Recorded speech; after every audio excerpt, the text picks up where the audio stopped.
In this video, I'm going to show you how to make baby back ribs from frozen. And when we're all done, they're going to look just like this. An easy way to remove the membrane, also known as the silver skin, from the backside of baby back ribs is to rinse them under warm water. The fat under the membrane acts like glue, holding it on. So let's loosen it up a bit so we can pull it off. After you remove the membrane, cut the ribs so that they will fit inside the Instant Pot before you put them in the freezer. I just use a pair of kitchen scissors. The great thing about electric pressure cooker ribs is that you don't need a lot of ingredients to make them delicious. I just use 1 cup of barbecue sauce, 1 cup of water, and 1/2 tablespoon of liquid smoke.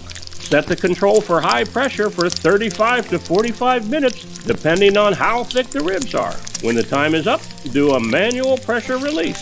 Then finish the ribs under the broiler. If you want to see more videos like this, I recommend you subscribe. Thanks for watching.